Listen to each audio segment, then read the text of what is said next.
All right, so today we're diving into spooky English vocabulary. Ooh, fun. Yeah, it's going to be great. We're going to be using a YouTube video as a jumping off point. Okay. And it's aimed at people learning English. But we're going to go deeper than that. Sounds good. We're going to talk about fear itself and how people describe it in English and how those words reflect like different cultures and anxieties. Yeah, I think even though it's English, these ideas are like universal. That's true. Yeah. Everyone feels fear no matter what language they speak. Right. So this video starts out with the word ultra spooky. Ultra spooky. And they're talking about a creepy old mansion. Okay. Not just spooky, but ultra spooky. Can you picture that? I can. What comes to mind for me is those old Gothic novels with like the crumbling stone and the ivy and the gargoyles on the roof. Totally. And you just know there's secret passageways and those dusty portraits with the eyes that follow you. Definitely. So the video mentions a ghost that's supposed to haunt this mansion, which makes me think about the word haunting. It's interesting how that word can be used for so many things besides like a spooky presence. Right, like a haunting melody or a haunting memory. Haunting can be a feeling. Yeah, definitely. Yeah. Have you ever felt haunted by something? Oh, for sure. Like when you make a decision and then you keep thinking about it over and over again. Like, what if I had done this instead? Oh, yeah, totally. It's like that thing just won't leave your mind. Exactly. I wonder why some things have that power to haunt us like that. Well, there's something called the Zeigarnik effect. Psychologists found that our brains tend to remember unfinished or unresolved things more clearly than things that are finished. Interesting. Like your brain can't let it go until it's resolved, so it keeps coming back to haunt you. Wow, that's really interesting. Yeah. So our brains are basically designed to be haunted by things we haven't dealt with. Kind of, yeah. So then the video goes on to talk about words for people who are afraid. Okay. Like coward and scaredy cat. Oh. And honestly, I don't like the word coward. It seems so judgmental. Like being afraid is a bad thing. Yeah, I agree. Fear is a natural human emotion. Exactly. And often it's a good thing. It keeps us safe. Yeah, like if you see a bear, you should be afraid. Right. So calling someone a coward just ignores all of that. And even though scaredy cat is more lighthearted, it can still be dismissive. That's true. Like we're making fun of someone's real fear. Yeah. It's good to remember that words have power, even if we don't mean them in a bad way. Okay, so let's talk about the physical feeling of fear. The video mentions goosebumps, and the phrase gives me the creeps. Like that feeling of your spine tingling and your hair standing on end.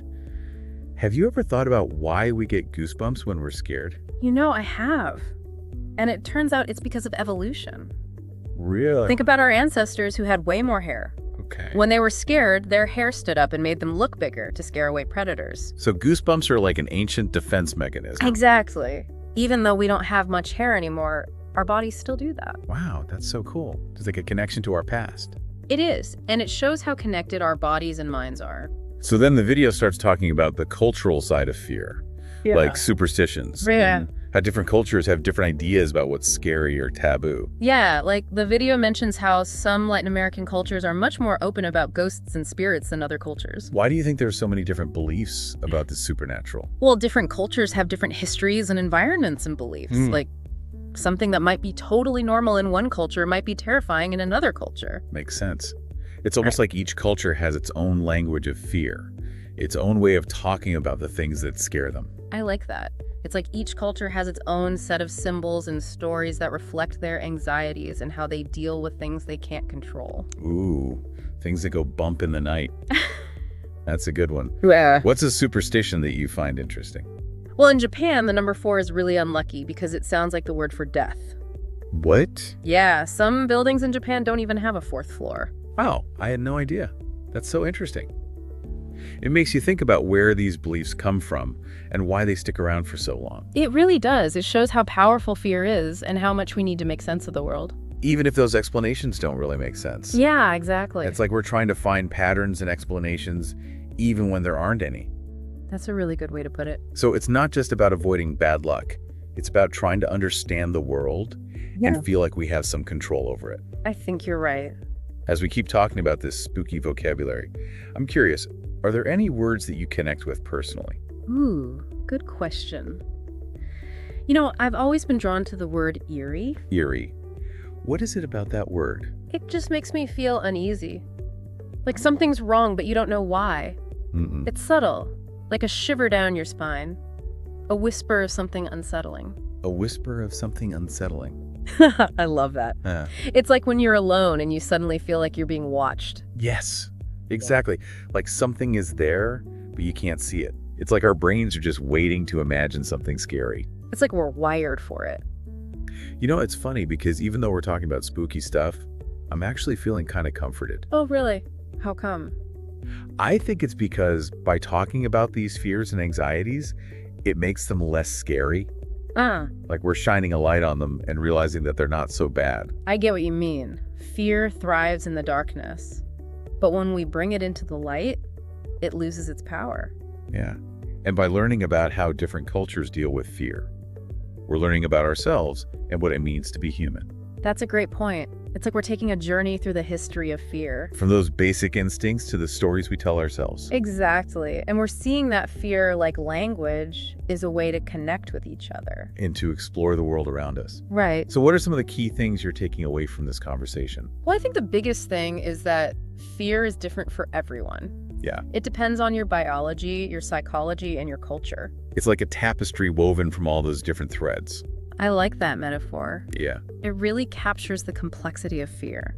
And language gives us the tools to understand that complexity. It does, to understand ourselves and to connect with others. It's like a flashlight that helps us see into the darkness. I like that analogy too. It lets us see the chills and the wonders that are hidden there. So to our listeners, we encourage you to embrace those chills. Explore the unknown. And share your own spooky stories with us. We'd love to hear them because fear, like language, is a powerful thing. And by understanding it, we can use it to learn and grow. But before we go, I have one last thought. Okay, what is it? What if, instead of seeing fear as something bad, what if we saw it as a way to grow? What if we used fear to learn and explore? That's interesting, because fear can be a powerful motivator. Exactly. Yeah. It pushes us to try new things and face our challenges. And when we overcome our fears, we discover new strengths. Like this saying, everything you ever wanted is on the other side of fear. So true. We can use fear as fuel to propel us forward. So to our listeners, the next time you feel that shiver of fear, don't run away from it. Embrace it. Remember that fear is a part of what makes us human. It reminds us that we are vulnerable but also capable of amazing things. So embrace the chills, explore the unknown, and let fear be your guide. Until next time, stay curious and keep those spooky stories coming. Bye, everyone. Bye! It's like they show us what a culture is afraid of deep down. Yeah, and it's interesting because even though we know superstitions aren't real, Right. we can still feel a little uneasy when we encounter them. Oh, totally. Like, I know it's silly, but I still get creeped out when a black cat crosses my path. Me too. I think it's because those beliefs tack into something primal, like an instinctual fear of the unknown. Yeah. Like even though we live in a world of science and logic, those old fears are still there somewhere. Deep down, yeah. The video talks about how some people find comfort in those little rituals, Oh yeah. even if they don't really believe in them. I guess it makes sense. Like it's a way to feel like you have some control over things. Right. When the world feels chaotic and unpredictable, those rituals give us a sense of order. Like throwing salt over your shoulder or knocking on wood. Exactly. It's like we're trying to appease those unseen forces. Or at least acknowledge them. It's a reminder that we're always looking for explanations. Even if those explanations don't make sense. We want to find patterns and connections, even if they're not really there. So it's not just about avoiding bad luck. It's about feeling like we have some agency in a world where so much is out of our control. I think that's a really insightful way to look at it. So as we're going deeper into this spooky vocabulary, are there any words or phrases that really stand out to you? Let me think. You know, the word eerie has always resonated with me. Eerie. Why that word? It just gives me this sense of unease. Like something isn't quite right, but you can't explain why. I know what you mean. It's subtle, like a whisper of something unsettling. Ooh, I like that. A whisper of something unsettling. It's like when you're home alone and you get that feeling like someone is watching you. Exactly. You know, logically, there's probably nothing there. But you can't shake that feeling. It's like our imaginations are wired to fill in the blanks with something spooky. You know what's funny? Even though we're talking about all this spooky stuff, I'm actually finding it kind of comforting. Really? Why is that? I think it's because when we talk about these fears and anxieties out loud, Yeah. they become less scary. Like we're shining a light on them. You're right. Fear thrives in the shadows. Yeah. But when we bring it into the light, it loses its power. And by learning about how other cultures deal with fear, we're learning about ourselves. Exactly. It's like we're on this journey through the history of fear. From those basic instincts to all the stories and beliefs we've created over time. And we're seeing that fear, like language, is a way to connect with other people. And to explore the world around us. So what are some of the key things you're taking away from this conversation? Well, I think the most important thing is that fear is different for everyone. Right. It's influenced by so many things. Our biology, our psychology, our culture. It's like a tapestry woven from all those different threads. I love that metaphor. It really captures the complexity of fear. And language gives us the tools to understand that complexity. To understand ourselves and each other. It's like a flashlight that helps us see into the darkness. And to appreciate both the chills and the wonders that we find there. Yeah. And it helps us to see how different cultures have dealt with the unknown. It's like a flashlight that lets us see into those dark corners of our minds and our cultures. And it helps us appreciate both the chills and the wonders that are hidden there. So to our listeners, we encourage you to embrace those chills and thrills. Yeah, dive into that vocabulary and those cultural nuances. And maybe even share your own spooky stories or superstitions with us. We'd love to hear them. Because fear, like language, is a powerful thing. And by understanding it, we can use it to learn and grow. But before we go, I have one last thought that I've been thinking about. Okay, I'm listening.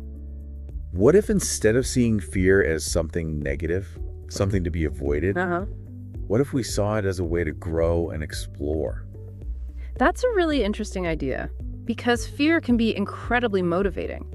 Right. It pushes us outside our comfort zones. And it forces us to confront our limitations. And ultimately, it helps us discover strengths that we didn't even know we had. Yeah, it's like that saying, everything you've ever wanted is on the other side of fear. If we can learn to harness that energy, right, then fear can be a powerful tool for self-discovery. Absolutely. Instead of letting fear stop us, we can use it to move us forward. To try new things, challenge ourselves, and live more fulfilling lives. Exactly. So to our listeners, the next time you feel that shiver of fear down your spine, yeah, or you encounter something that gives you the creeps, remember that fear is not the enemy. It's a part of us. It's a reminder of our vulnerability. And our capacity for wonder. Embrace the chills, explore the unknown, and let the language of fear be your guide. Until next time, stay curious and keep those spooky stories coming. Bye, everyone. Bye!